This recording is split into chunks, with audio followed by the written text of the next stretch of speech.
Gloire à Dieu. Voilà, nous allons faire une lecture d'introduction dans le livre des Proverbes, chapitre 13.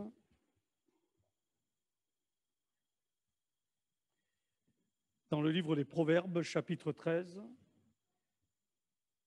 juste un verset, nous lirons juste un verset, verset 12. Proverbe 13, verset 12. Un espoir différé rend le cœur malade. Un désir exaucé est comme un arbre de vie. On le relit une deuxième fois. Un espoir différé rend le cœur malade. Un désir exaucé est comme un arbre de vie. Amen. Gloire à Dieu. Je voudrais donc ce matin vous parler de la déception. Et ce texte est un tremplin, tout simplement. La déception, comment y faire face? Il y a plusieurs semaines en arrière, on avait parlé de la frustration également. Et puis, je pense que la déception, comment dire ça? Elle nous touche tous, ou nous a touchés, ou nous touchera. À un moment donné, un autre, qu'on soit jeune ou que l'on soit plus âgé. Pour savoir comment y faire face, il faut connaître le mécanisme de la déception, comprendre son fonctionnement, et puis également, à la lumière de l'Écriture, savoir ce que Dieu nous dit pour faire face à la déception et pas se laisser, je dirais, anéantir intérieurement, émotionnellement, physiquement par cet état de fait. Le mécanisme de la déception va se comprendre en trois temps. Trois temps. Trois temps dans le mécanisme de la déception qui est la révélation du vrai futur par rapport au futur qu'on attendait. Bon, j'espère que je suis assez simple. Vous arrivez à me suivre? Je vais m'expliquer. Le passé, le futur, le présent. Trois temps qui nous permettent de comprendre le mécanisme de la déception, j'insiste, auquel nous avons déjà fait face et auquel nous devrons encore faire face jusqu'à la fin de nos jours. Donc, la révélation du vrai futur par rapport au futur qu'on attendait. Tout d'abord, le passé. Le passé va nous parler de la déception quand elle apparaît et par rapport à une attente qu'on avait. Ensuite, le futur. On avait une attente qui était alors, au moment de l'attente, dans un futur plus ou moins proche. Et le présent, la déception arrive quand on atteint, en définitive, finalement, maintenant, ce futur qu'on attendait. Est-ce que vous avez compris? C'est enregistré, donc vous pourrez y revenir. Le passé, j'insiste, une attente que l'on avait, c'est le passé. Le futur, c'est donc une attente dans quelque chose qui est plus ou moins proche. Et puis, pour l'instant, nous sommes dans le présent. C'est le futur qu'on attendait. Sous quel rapport, dans quel domaine, il y en a tellement. Je pourrais parler d'un étudiant, je pourrais parler d'une personne dans le cadre de sa vie professionnelle, de sa vie familiale, pour les projets qu'il a, pour les principes qu'il veut suivre, etc. Et dans le présent, la déception peut arriver quand on atteint maintenant ce futur qu'on attendait et que le vrai résultat de maintenant brise le résultat que l'on attendait. Pas compliqué. Et qui n'est pas donc à la hauteur du vrai résultat d'aujourd'hui. Oh là là là là. J'en vois certains qui ont dit j'aurais fait mieux prendre quelques Doliprane. Non, c'est pas compliqué. Je me répète. C'est important pour bien démarrer. Quand on est dans le présent, alors je vais le faire encore plus simple. Je prends l'exemple d'un étudiant. Il va travailler toute une année pour décrocher un diplôme, pour réussir son année.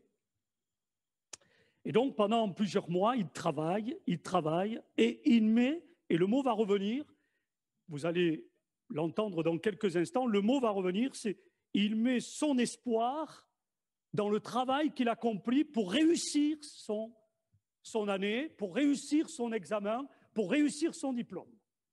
Donc, il travaille, et il met son espoir dans une réussite par rapport au travail fourni. Ça, c'est le futur.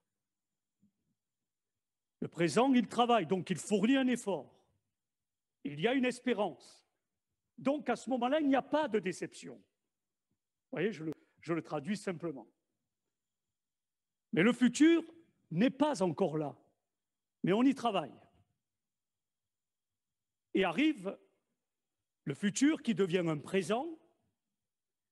Et malgré tout le travail qui a été accompli pendant une année avec non pas de la déception, mais de l'espoir, au moment du futur vécu, donc le présent, si l'étudiant ne réussit pas, il est déçu. Ça va mieux comme ça?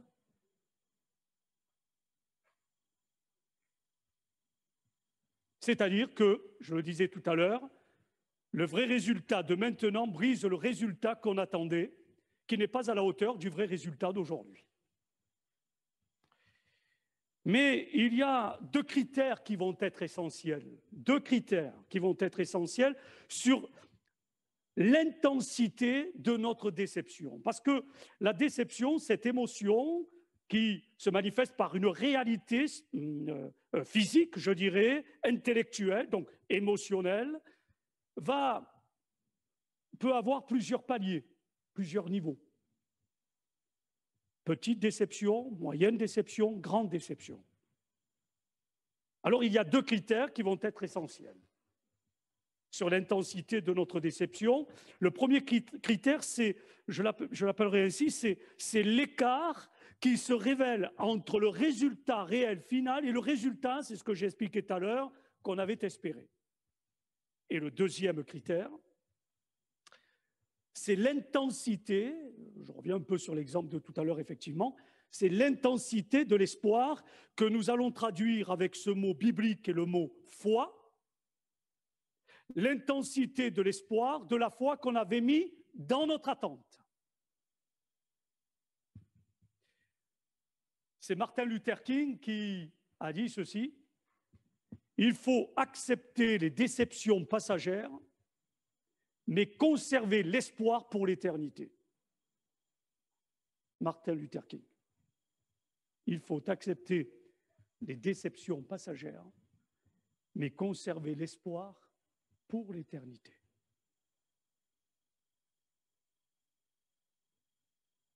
L'écart entre ce que j'attends et la réalisation de ce que j'attendais. Donc, différents niveaux de déception, mais pour faire baisser la déception ou cette émotion, il faut rester dans l'intensité de l'espoir. Si ça ne fonctionne pas aujourd'hui, ça peut fonctionner demain. Ce que j'ai raté aujourd'hui, je ne suis pas obligatoirement appelé à le rater demain. Si aujourd'hui, je ne suis pas au niveau que j'aimerais avoir sur le plan intellectuel, physique, matériel, demain, ça peut changer. Le monde fonctionne de cette manière-là. Ce sont des mécanismes que l'on retrouve dans notre société. Mais sur le plan spirituel, ça ne change pas. Ce sont les mêmes mécanismes, à la différence d'avec la mentalité du monde sans Dieu, c'est que l'espérance que Dieu donne dans son secours, son aide, ses interventions, au moment où il le faut, et de la bonne manière pour nous, va apporter à notre vie la possibilité de ne pas être écrasé par la déception. Pourquoi? Parce que c'est quand même... La déception est quand même quelque chose qui peut produire des résultats extrêmement néfastes pour la santé, qui peuvent se répercuter d'une manière néfaste pour l'environnement que l'on fréquente. Parce que la déception va entraîner automatiquement un sentiment d'échec. Elle va entraîner un sentiment d'amertume. Elle va entraîner un sentiment parfois même de honte par rapport à ce que j'ai dit. L'objectif que je voulais atteindre, je l'ai fait savoir autour de moi et je ne l'atteins pas. Donc à un moment donné, j'ai peur du regard des autres. Comment vont-ils réagir? Parce que j'avais dit que, et puis c'est le contraire qui arrive. Mais ça arrive à tout le monde. Mais malgré tout, la déception, quand elle se manifeste, va entraîner parfois de la honte, de la confusion aussi. Elle peut entraîner du désespoir. Elle peut entraîner également le cœur de celui qui est touché par une forte déception à ne plus avoir envie de vivre. Et à un moment donné, on peut glisser petit à petit par cette attitude de se couper des autres, de se couper de la société, de se couper, on va parler en tant que chrétien, de l'Église, de la communion fraternelle, parce que on va perdre petit à petit cette confiance dans les autres, en soi-même et en Dieu.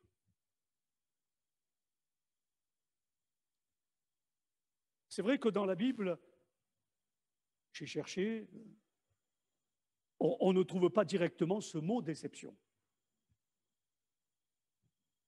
Mais l'idée s'y retrouve à plusieurs reprises. On l'a lu tout à l'heure, Proverbe 13-12, par exemple.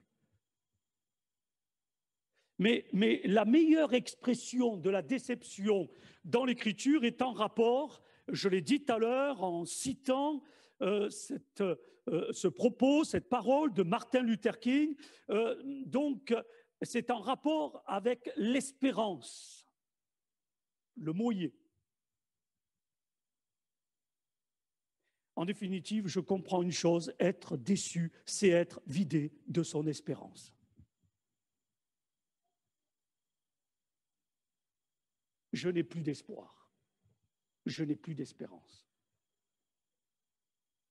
je n'ai plus confiance, je n'ai plus envie, je n'ai plus de ressort. Le mot, c'est déception. C'est tellement important, l'espérance. Parce que l'espérance, c'est un gage d'avenir. Je ne sais pas ce que vous en pensez. Le monde aujourd'hui, et on fait partie du monde, un chrétien n'est pas coupé du monde, de la société, le monde espère, j'ai bien dit le monde, pas la France seulement, le monde entier espère aujourd'hui qu'à la fin de l'année 2021, on sera enfin dégagé de cette épidémie, de cette pandémie Covid-19 et de ses variants. Et c'est normal. Vous savez, quand je dis cela et qu'il y a des personnes qui, quand je dis ça ou d'autres le disent, il y a des personnes qui vont « hop ».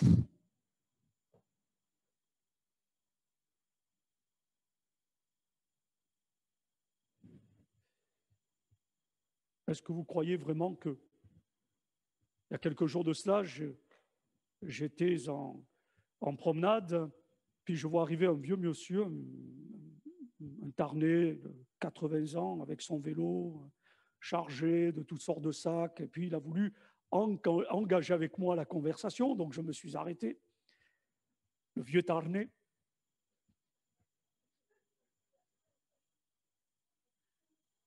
Et il m'arrête et me dit « Bonjour monsieur, où vous allez ?»« Ah, je me promène. »« Ah, et d'où vous venez ?» Oh, j'ai dit « C'est la gendarmerie. »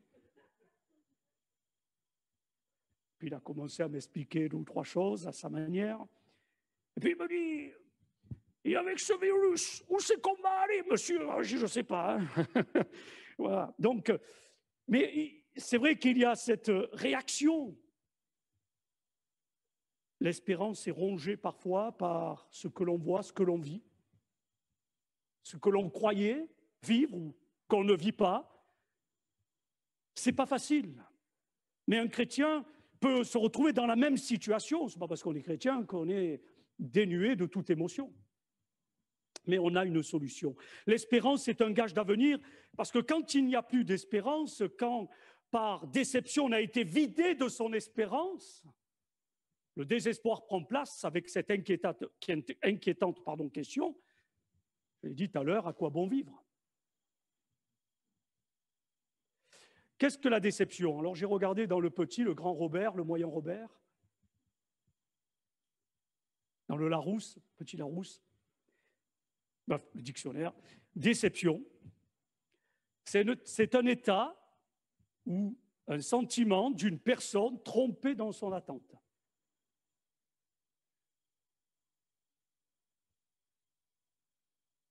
Et même le dictionnaire va, et la question est posée, et je vais m'arrêter aussi sur ce mot dans quelques minutes, comment éviter la déception et l'amertume qui peut en découler? Parce que quand il y a déception, ça veut dire qu'il n'y a plus d'espérance, et s'il n'y a plus d'espérance, il y a donc de la déception, et derrière, il y a de l'amertume. Et le mot amertume se trouve dans la Bible. J'ai regardé les synonymes du mot déception. Synonymes. Désillusion, contrariété, rancœur, déconvenue, chagrin, dépit, désappointement, et la liste n'est pas du tout exhaustive. Mais le mot qui revient par rapport à tout cela, c'est le mot amertume. Donc il faut se prémunir contre la déception, autant que j'avais dit la même chose pour la frustration. Comment faire? En changeant de mentalité. Alors je prends quelques exemples bibliques, vous voulez bien? Vous êtes toujours là, ça va? Je ne vous ai pas perdu? Dans l'Évangile, nous lisons à un moment donné ce récit où Jésus va quitter la localité de Béthanie, va traverser le sommet de la montagne des Oliviers pour descendre vers Jérusalem. Et l'Écriture nous dit dans Matthieu chapitre 21, verset 9, que alors que Jésus descend de la montagne des Oliviers, après avoir quitté Béthanie, il descend vers Jérusalem, ceux qui précédaient et ceux qui suivaient Jésus criaient « Hosanna au fils de David, béni soit celui qui vient au nom du Seigneur, Hosanna dans les lieux très hauts ». Mais avant que Jésus arrive aux abords de la ville de Jérusalem et d'entendre cette foule crier ce qu'on vient de lire, Hosanna, fils de David, etc. Dans Luc chapitre 19, verset 41, alors que Jésus n'est pas encore aux portes de la ville de Jérusalem, mais il est encore sur le sommet de la colline, de la montagne des Oliviers, il va s'arrêter avant d'entendre cette acclamation. Lui, il s'arrête Et qu'est-ce qu'il voit? Il voit bien sûr la ville de Jérusalem. Et que fait-il? Il pleure. Il y a quand même un contraste. En bas, les gens sont prêts à crier Hosanna. En haut, Jésus pleure. L'acclamation de la foule contraste aux larmes de Jésus-Christ, le Sauveur. En quelque sorte, Jésus, par anticipation, parce que lui, il connaît le présent, il n'y a pas de problème, il sait le passé, pas de problème, mais il connaît le futur. Nous connaissons le passé, nous connaissons le présent, mais nous ne connaissons pas le futur. C'est la différence qui existe entre nous et Jésus, nous et Dieu. Et donc l'acclamation de la foule en bas, parce qu'ils anticipent « Hosanna, Hosanna au fils de David », etc. Jésus, lui, il va verser des larmes. Pourquoi pleure-t-il? À cause de la dureté du cœur du peuple de Jérusalem, d'Israël. Jésus voit dans les cœurs, il anticipe, il sait, il connaît. Et pourtant, ils vont tous dire « Hosanna, Hosanna au fils de David, béni soit celui qui vient au nom du Seigneur ». Quand Jésus verse des larmes à ce moment-là sur Jérusalem, c'est parce que, au plus profond de lui-même, il est déçu. Il n'est pas dans l'amertume, car Jésus va contrôler son émotion. Il contrôle son émotion parce qu'il a les clés pour la contrôler. Et les clés spirituelles, donc, qu'il veut nous offrir, il faut les saisir ce matin. Parce que sinon, on ne peut pas tenir debout. Car si on va de déception en déception et qu'on ne remonte pas, petit à petit, on s'écroule. Jésus est déçu parce qu'il est fils de l'homme. Il souffre, il voit, il anticipe le futur. Et le mot grec pour la déception que connaît Jésus est le même que celui employé pour le mot deuil. Le Seigneur est dans le deuil. En bas, c'est la fête, mais lui, il est dans le deuil. Pourquoi? Parce que cette fois-ci, les larmes que Jésus est en train de verser, avant d'entendre l'acclamation de la foule, sont des larmes qui s'associent à sa mort à cause de la folie du peuple, des hommes de l'humanité. Associées à la mort, à sa mort. Les larmes de Jésus donc reflètent sa déception parce qu'il sait que, j'insiste, les hosannas messianiques, prophétiques de la foule, aujourd'hui se transformeront d'ici quelques jours, Jean chapitre 19, verset 6, en crucifie-le. Est-ce que vous me suivez? Si par exemple, ce matin, je reviens aux étudiants, tout à coup, j'ai une révélation et je dis aux étudiants qui sont ici ou en visio, je leur dis, lorsque vous allez passer votre examen, eh bien vous allez le rater. C'est une certitude, vous allez le rater. Mais si je dis ça maintenant, les gens autour de vous pourront dire, mais non, Hosanna, Hosanna, tu vas réussir ton diplôme. Non, j'ai dit, tu vas le rater. Alors, il y a un contraste. Et si vous vous arrêtez à cette réalité, vous allez être déçu ou pas. Tout dépend comment vous regardez la situation, surtout en tant que chrétien, parce que j'ai remarqué depuis tant d'années de marche avec Dieu que toute chose concourt au bien de ceux qui aiment Dieu et de ceux qui sont appelés selon son dessein. Que Dieu, de mal, il est capable, parce qu'il est Dieu, de le changer en bien. Et quand Jésus est devant cette ville de Jérusalem, il anticipe la réalité de sa mort parce qu'il va être mis à mort à l'extérieur de la ville de Jérusalem. Il va être traîné de toutes parts, maltraité dans la ville de Jérusalem. Il l'anticipe, il est quelque part déçu. Alors il verse des larmes, mais il sait qu'au bout, il y aura une bénédiction de salut et de guérison pour quiconque croira en lui. Parce que Jésus aurait pu, après tout, en rentrant dans Jérusalem, alors qu'il crie, le peuple crie « Hosanna, Hosanna au Fils du Dieu très haut ». Jésus aurait pu leur dire « Taisez-vous ». En définitive, il aurait pu réagir contre cette déception qui le tenaille, malgré tout, à ce moment-là, en rejetant ceux qui vont le rejeter.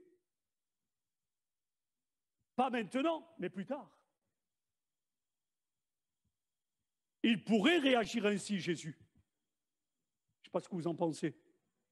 Ils vont me rejeter, je les rejette. Je ne veux pas de leur hosanna messianique. Ils me déçoivent. Non. Il n'est pas obligé d'aller à la croix, Jésus. Après tout.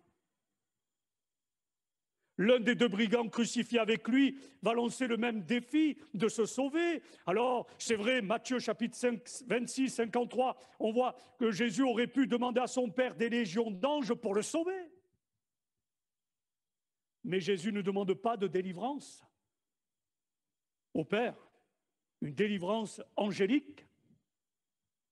Il refuse de permettre à la déception, en quelque sorte, amère, du rejet du peuple, par son propre peuple, de l'humanité, de le faire dévier du parfait plan et de la volonté de Dieu pour le salut de l'humanité. C'est ça la clé que Jésus utilise. Il ne s'arrête pas sur la déception, ce qui pourrait être amer par rapport à la réaction de son peuple, mais il s'arrête sur la finalité du geste qu'il va vivre, même si en face il y a une trahison. Jésus sait que la volonté de Dieu le Père est meilleure que ce que tous les hommes pourraient imaginer.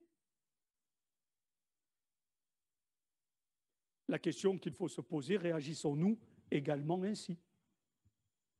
Un deuxième exemple, Exode 15, 22 à 27, ça va s'afficher. Vous pouvez trouver ça dans votre Bible, bien sûr. Exode 15, 22 à 27. Là aussi, c'est une situation compliquée pour le peuple d'Israël. Ça fait 3 jours qu'ils marchent dans le désert, il fait une chaleur insupportable, il n'y a même pas d'eau potable, ils n'arrivent pas à boire. Il faut savoir que là, ils sont nombreux quand même, ils ne sont pas 3, hein. Ils sont des centaines de milliers d'hommes et de femmes, des enfants, et ils souffrent de la chaleur, ils ont soif. Et d'un seul coup, oh là là, il y a... Non, c'est pas un mirage, c'est vraiment de l'eau, quoi.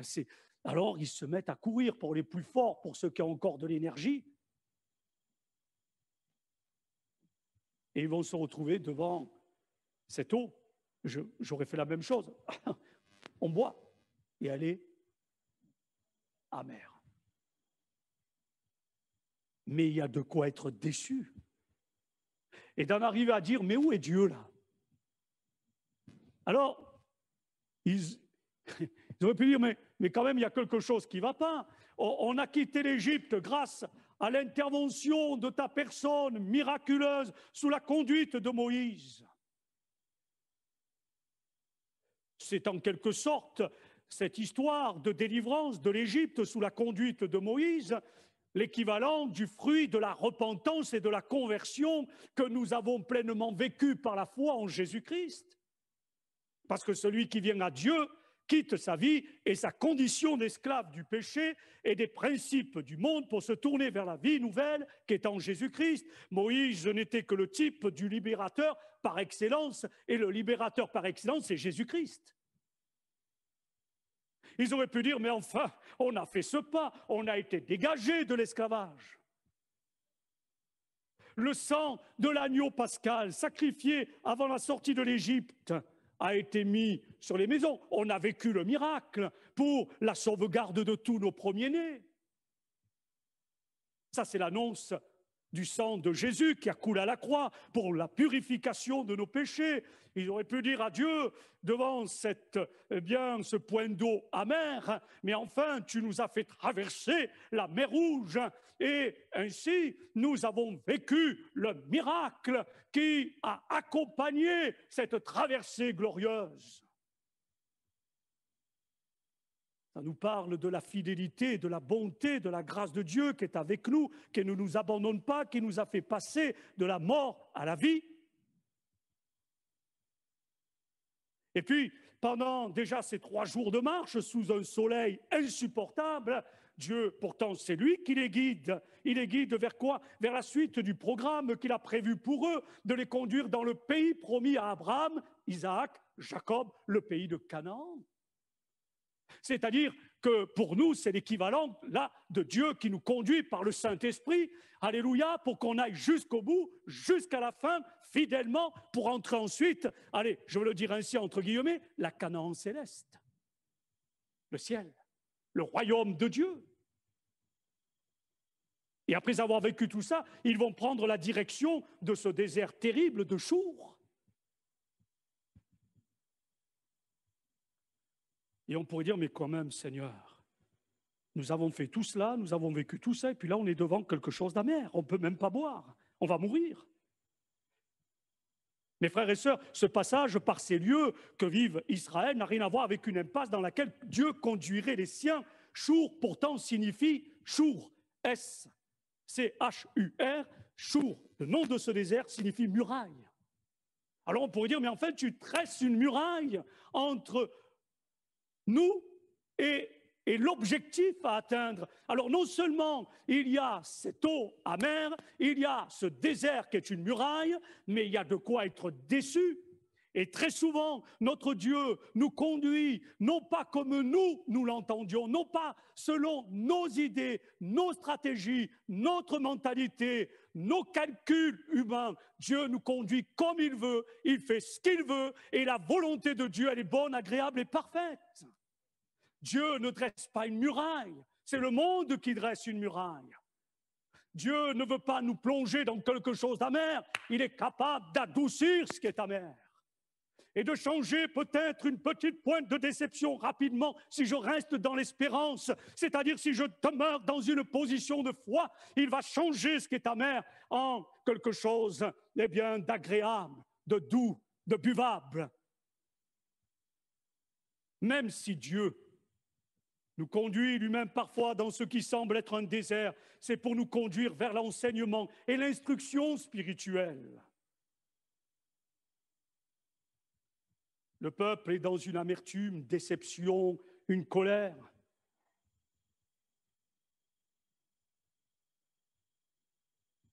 Mais je pose une question, mes frères et sœurs.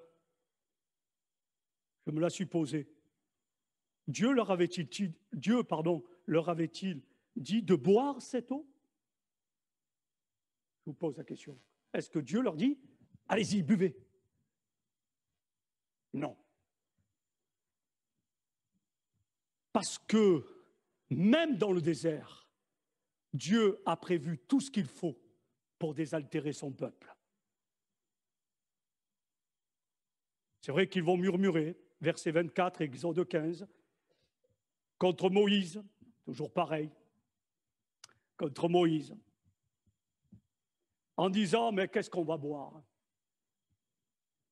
La volonté de Dieu, mes frères et sœurs, que ce soit pour Israël à ce moment-là, mais pour nous, est de nous délivrer de la détresse, de telles amertumes, de telles déceptions. Parce que quand la déception se transforme en amertume, parce qu'on ne saisit pas la clé spirituelle que nous offre Jésus, comme j'en parle ce matin, alors elle va se transformer en amertume. Et Hébreux 12, 15 va s'afficher. Dieu nous dit, veillez à ce que nul ne se prive de la grâce de Dieu, à ce qu'aucune racine d'amertume, poussant des rejetons, ne produise du trouble et que plusieurs n'en soient infectés. L'amertume est un ressentiment mêlé de tristesse et de déception. Ça vient de l'insatisfaction, ça vient de la déception, du désappointement. On en a parlé, il y a plusieurs semaines en arrière, de la frustration, c'est lié. ça produit le désabusement, ça produit le désenchantement, ça produit la désillusion, ça produit le dépit, ça produit le chagrin, ça produit la dépression intérieure. Parce que ça entraîne le mécontentement, ça entraîne la colère et ça finit par devenir destructeur. Parce que la Bible dit que c'est de l'abondance du cœur que la bouche parle. Et si dans mon cœur il y a frustration sur frustration, déception sur déception, manque d'espérance, manque de foi, manque de concrétisation dans l'action spirituelle, d'obéir à Dieu et de mettre sa parole en pratique avec l'aide du Saint-Esprit, mais alors dans mon cœur s'installe tout ce que je viens de noter de négatif, et quand je vais parler, ça va ressortir, quand je vais m'exprimer, ça va ressortir, quand je vais réagir, ça va se manifester et ça fait du mal.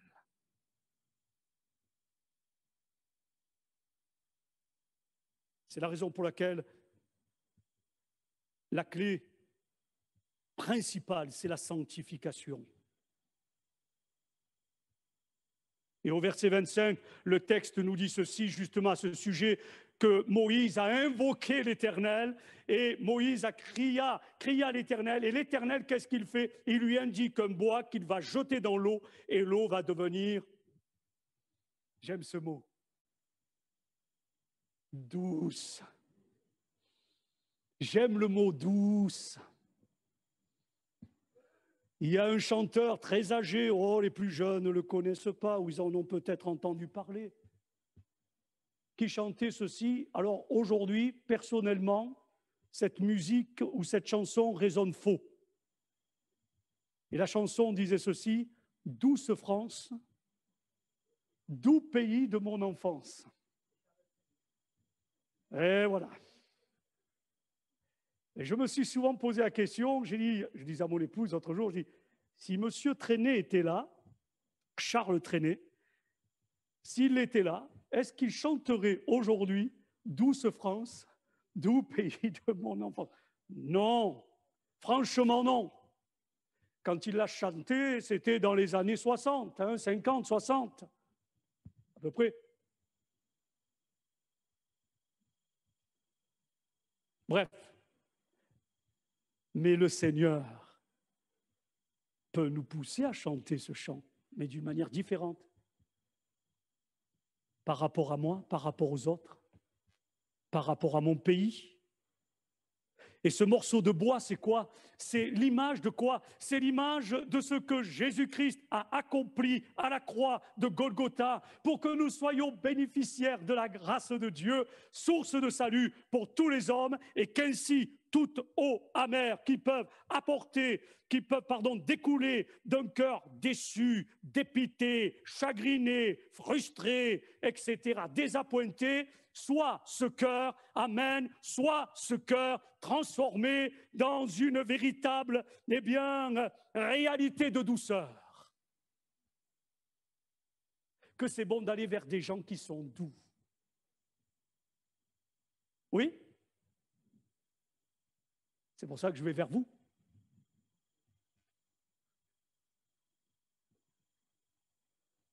Le Seigneur désire qu'aucune source amère d'agitation, je rajouterai, ou de rébellion ne vienne à couler justement dans nos cœurs. Mais qu'il y ait plutôt, j'insiste, de la douceur. On en parlera de la douceur avec le fruit de l'esprit, puisque à un moment donné ou un autre, on y arrivera au fruit de l'esprit.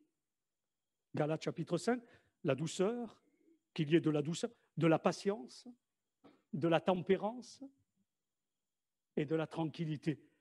Pas comme les Marseillais qui disent « tranquille ». Et puis ils vont brûler la commanderie. Siège de l'équipe de l'OM. On a vu ça aux informations. Et ils disent « tranquille ». Ils ne sont pas tranquilles.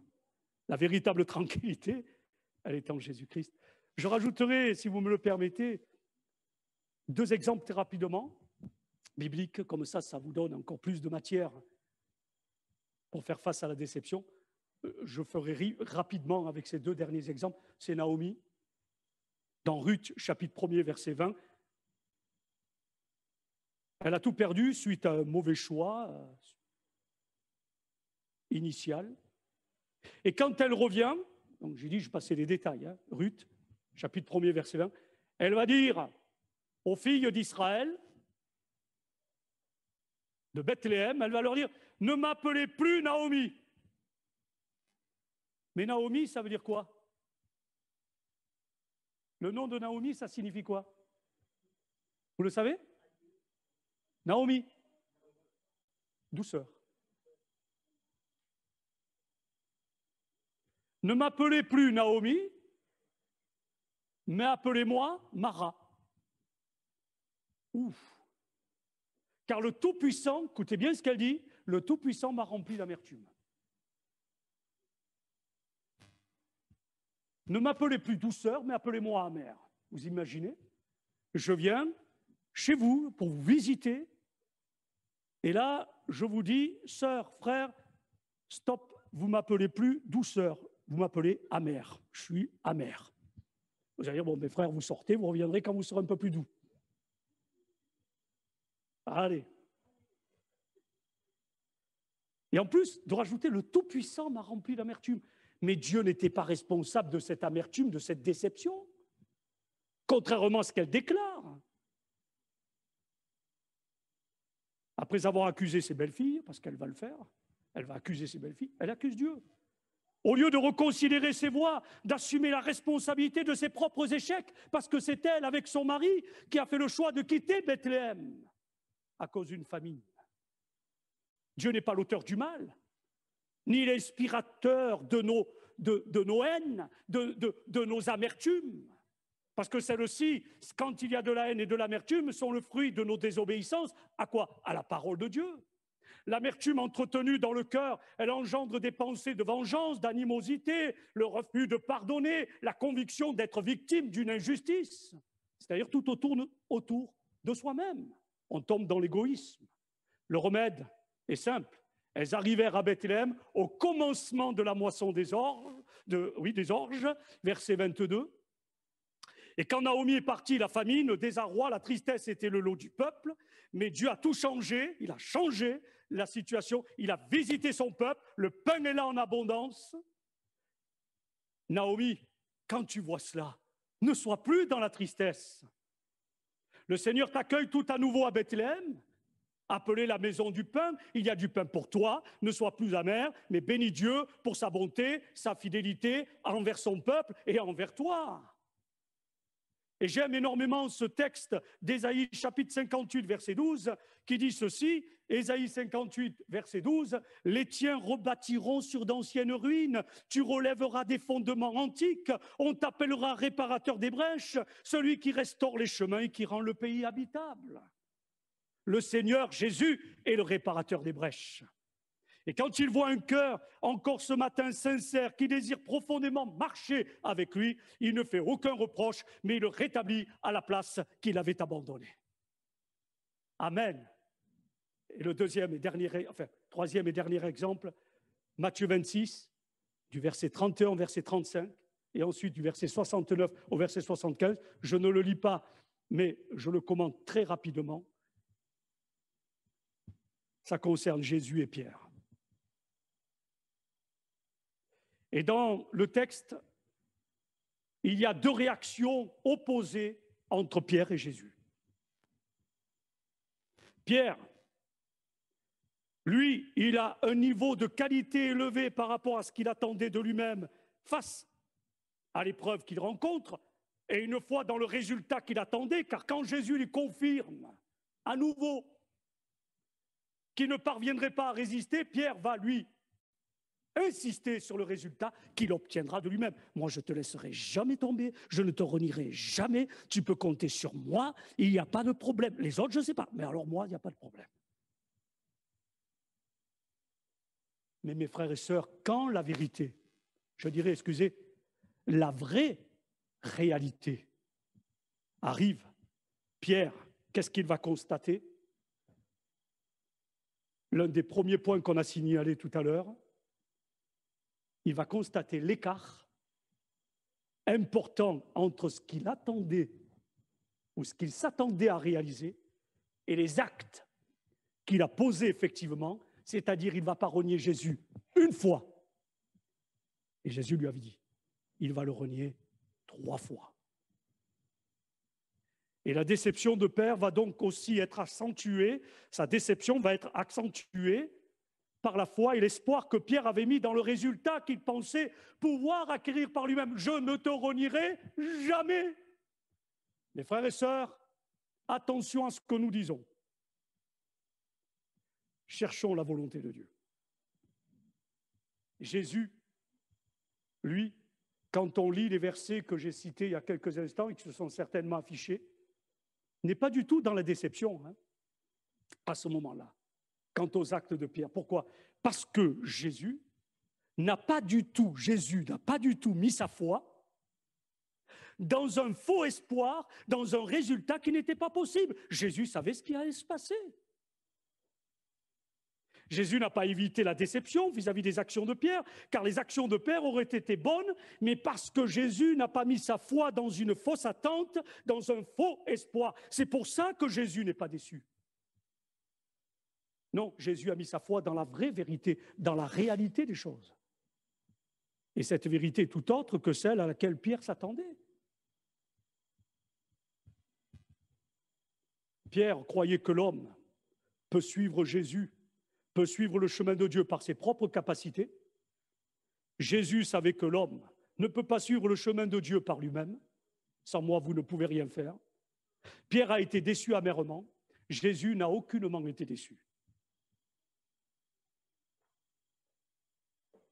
C'est ça la différence. Alors pourquoi vouloir éviter la déception? Je crois qu'il est préférable d'éviter la déception, car comme on l'a lu et on peut le lire, surtout à la fin du passage du triple reniement de Pierre, la déception va amener, je l'ai dit, je l'ai répété assez souvent ce matin, la dépression et l'amertume. Il écrit ceci, qu'après son triple reniement, la déception de Pierre vis-à-vis de lui-même va l'amener à pleurer, premièrement, amèrement, pleurer, synonyme de dépression, de tristesse, de chagrin, amer, perdu, se sentant défait, décontenancé, dans l'échec. Et ça va entraîner l'amertume. Mais le remède, c'est qu'il va croiser le regard de Jésus. Et là, tout en pleurant amèrement, reconnaissant son échec, il va dire, Seigneur, je ne veux pas rester dans cet échec et cette amertume et ces larmes de déception, mais je veux me relever. Et plus tard, le Seigneur Jésus va lui dire par 3 fois, Pierre, m'aimes-tu? M'aimes-tu? M'aimes-tu? Alors paie mes agneaux, paie mes brebis, fais ma volonté et tu iras de victoire en victoire. La croix, c'est le remède contre l'amertume, contre la déception, parce que c'est le moyen par excellence par lequel Dieu révèle son amour. Jean 3,16. Qui c'est qui le connaît, ce verset?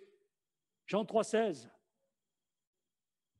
Il y a des jeunes qui le connaissent. Les enfants, vous connaissez Jean 3,16?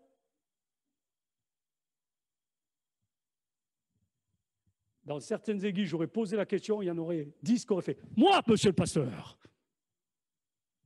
Et à Groyer, ils sont là, ils mettent les mains dans les poches, au cas où la main partirait sans